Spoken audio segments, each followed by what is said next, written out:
Welcome to the latest edition of the Business Spotlight podcast. I'm joined today by Len Nugent, and Len is the founder, the owner of Lenmark Construction, and one or two other businesses as well. So welcome to the call, Len. It's good to see you. Thanks, Gavin. Thanks So Len, let's start with Lenmark Construction. Tell us a little bit about the company, where it's based, what it is that you do. Okay, so we're a groundwork construction business. We're based in Handcross in Sussex. Started the business originally 1985 and sort of built the business up from there. Built a team around us, and we operate on probably 20 to 25, sometimes 30 sites in Sussex, Kent, and within the M25. Right, okay, so it's been going some time. Yeah, it's been gone a long time now, and we work for most of the national house builders. Yeah, in them areas, Kent, Sussex, and within the M25. So it's a very well established business. Len, roughly how many people do you have working for you in the business? It depends on different times of the year. Probably at the moment there's probably just less than 100, but that could go up at different times of the year, sort of thing. Yeah. The average is probably about 70 to 100. Right. Okay. So it's a well-established business. It's reasonable size, and I can tell from the light that's coming in through the window behind you, comparing it to what I've got outside my window, that you're not local at the moment. So where are you talking to me from? I'm in Florida. I'm based here in Florida. And I've been here for the last 4 years, and 12 years before that, I was in Malta. So I left the UK 2010. So I've been working away from Sussex for the last sort of 14 years. Okay, so quite some time. And as we mentioned in the introduction, you're not just managing one business. You're the owner of a few more. So the obvious question to ask is, how do you manage such an operation so far away from home? Well, I delegate. I have a good team around me. I couldn't do it without the team that I have around me, and I employ smarter people than myself. So to me, it's all about delegation and finding the right people, trusting them, and letting them get on with the job. I don't micromanage. Let them, you put people there, let them get on and do the job. Okay. It takes time perhaps for people to kind of grow into the role. You said that they're smarter than you. I presume you mean they can do their particular job better than maybe you can do it. How do you find and keep those people, Len? Because it must be a vital cog in your machine. No, well, I can tell you, over the last lot of, since we started, our people who come in with this business stay with the business. Our staff turnover is something like 2%. It's nothing. Like, this year we've had 3 people that have left the business, that are retired after being with us 30 years. So in construction, that's very rare. Yeah. And the reason for that there is, we look after the people. The biggest assets is not on our balance sheet. The biggest assets we have is the people. I don't, spat at BS. We live that. We have a training matrix for every single person within the business. Right. Okay. No, that's fascinating. So every individual in your business gets training and professional development. 100%. So we don't just do what we have to do, what the standard training, health and safety stuff. No, we go into all sorts of different training with different individuals. Mental health has been a big thing over the last few years, and that's done privately. No one else knows about that there within the business, who is getting mental health. Constantly, but it's there. But it's there. It's there. And what we tend to do is we employ. The reason we keep people is we don't. I don't use agencies for attracting people to the business. We employ from within. We've probably got 3 different families working for us at the moment, of father, son. We've had grandfather, father, and grandson. So whole families come to us and they stay with us throughout the years. You know, our managing director at the moment, he come to us as a ground worker 18 years ago, just as a site labourer. He's now running the business. Yeah. So we employ from And within. promote and develop from within. Yeah. So when you say that people are your greatest asset, these aren't just casual words that you're throwing around. This is absolutely lived in everything that you do, from supporting people through their mental health to helping with their professional development, etc., etc. 100%. We was awarded Investors in People award. We were one of the first construction companies that ever got that. That's sort of 2008, 2009, I want to say. Yeah. And we used the principles from then and the systems and procedures that they put in place for developing them people. We developed that and have used our own one for the last sort of 15 years. For everyone within the business, you know, will have a training matrix, and some need a lot of training. Some people just, you know, they always need no training. Like, you know, there's some very gifted people there. But do they get a say in their training to any extent? I mean, obviously you'll identify and your managers will identify professionally what may need to be done, but do the team also get a say to say, oh yeah, I'd like to develop in this area, I'd like to be better at that, or things of that nature? 100%, and that's how it works. That's the only way it works. Yes, we 100%. Yes. Okay. They do. So you must have not just really good quality, but you must have a lot of trust for your, let's call them your leadership team, because you're in Florida. You've set up the parameters in how you want the business to run. It's continuing to run that way. No doubt you've got an ongoing interest in what's happening. So to what extent do you interact and engage with the business, and what are your managers doing to reassure you that the business is where you want it to be? Okay, well, we would have a monthly board meeting, and that's online, usually through Teams. Yeah.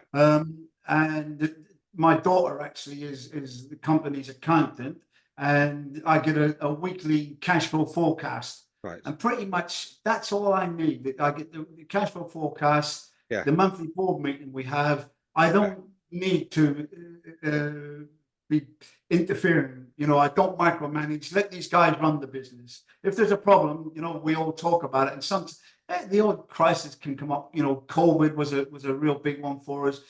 But pretty much, you know, you've got to let these guys run the business themselves. And I haven't been there for, as I say, 14, 15 years. You have to let these people run the business. And I totally agree with you, Len, but so many business owners seem to come at it from the other direction, where they have this perception, whether it's real or imagined, that they have to run the business. If it's not them, what advice would you give to people with perhaps that sort of mindset? It's understandable if you built a business from scratch, isn't it, to think I've got to be involved. I've got to be involved at every level. I've got to, and you've broken away from that, and obviously highly successfully. Difficult route for many people to tread. What advice would you give them? Well, I fell into that trap and sussed it out a long time ago that was a mug's game, trying to do everything from afar. You can't do it. You have to have trust in get in the right people first of all. Yeah. So once you've got, and there's a few things that you need to do, you know, whether it's people within the industry that you're bringing in, people that you'll know within the industry that you're going to bring in, you'll soon work out if these are the right people. If they're not, you'll know if they're not the right people, and you do whatever you need to do. But I bring the right people in, and then I let them run the business. You know, as I say, we use technology a lot, right? Within the business, we've developed our own landmark app. We spent a fortune on it over the last couple of years, but then decided that probably wasn't the best thing for us, and we now use a system called Viewfinder, and that's absolutely brilliant. So what we're trying to do with the business is, by the end of this year, I don't think it's going to happen, but into next year, certainly will be a paperless business. So we're using AI, we're stealing other people's ideas, wherever I can get ideas for Yeah. Making it easier for people, I take the ideas from everywhere, sort of thing. Yeah. You know. Yeah. No, I mean that's fascinating, and it's also fascinating that you admit that you're learning from your mistakes as you go along, but the intention of what you want to achieve is consistent. That's not changing. It's just the manner by which you do it. An app that didn't quite work out the way you'd intended, so you drop that and you move on to something else. But it's about technology, it's about systems, it's about the right team, it's having the right people, it's about ongoing education. Yeah, all of them things, and probably communication is massive. One of the biggest things, So we use WhatsApp. We use WhatsApp voice as well. So if I need to speak to someone, I just haven't got the time and the patience to go text them out all the time or write an email. So I'll do a WhatsApp message on the phone and just send it to that person or to that manager or whatever, and they do the same back to me. So sometimes with technology, the message can get lost in the translation. Yeah. And also maybe the wrong thing can come across, in a text message. So I use voice, WhatsApp voice all the time, because they can hear the passion in my voice, or I can hear the problem in their voice, and we get to it then. So using WhatsApp is very good. Zoom and Teams, but communication is key to everything, really. I totally agree. It frustrates me, Len, how many people just rely on email, even for some of the most important exchanges, as if that's a reliable system these days. And if you send one, somebody's going to read it, etc., etc. So it's really fascinating to hear you say, look, let's communicate by voice. We can still do it electronically, but pick up the flavor of what somebody's saying as well as the words of what they're saying. Which is fantastic. Exactly advice. that there. As I say, a lot can get lost in translation. So just the WhatsApp voice, it takes seconds, it's done, and you're on to the next thing. I don't need to, I've got these emails to do or whatever, this straight to the point and on to the next thing. And that way you're not getting bogged down in day-to-day stuff So I'm imagining a business owner that's built a team around them. They may have a sizable small team, 40, 50 people, and they're now aspiring to do what you're doing, which is to step back and be remote from the business. Now, you've already shared several ways in which you've done that and advice that you give them, but what's the one thing? What's the one bit of advice you'd give to somebody in that situation that's contemplating stepping back and handing over the reins to someone else? It's easy. It's an easy one for me. Is you work on the business, not within the business. So leave the day-to-day stuff to the people who are doing the day-to-day and work on the business. That's the one bit of advice I would say. Work on the business, and leave the day-to-day stuff to them guys. It's you won't get an argument. Yeah, you won't get an argument from me on that. That's really sound advice. Len, it's been fascinating talking to you, and I'm envious of the weather that you're probably enjoying compared to the weather we're enjoying right now at the time of the recording of this. Thank you very much for your input to this podcast today. No problem at all, Gavin. Could I just say one other thing? Because I think this is quite important. Is the customer? I mean, it is key to everything. Whatever business you're in, we have a retail unit here in Florida, but and in construction, we're in UK and in property development. But wherever we are, you need to understand your customer. That's a key thing. We're still with the same client. As a business, we've never advertised, and we've been with the same clients for some clients for 30 years. So I see them on advertising. I'm not looking for new customers all the time. I'm with the same customers because I'm giving them what they want. And we've doubled the business in the last 2 years, and we're going to, by 2025, May 2025, we should be around about a 43 million pound business from one man in a wheelbarrow when I started the business. One man in a wheelbarrow to 42 million. And that is So- amazing. That's fantastic advice. Know your customer, know what they need. 100%. 100%.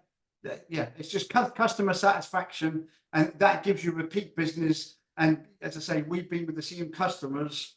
We have clients coming to us asking us to take on contracts for them. We don't advertise. You know, we've never advertised. People come to us because they know what they're getting.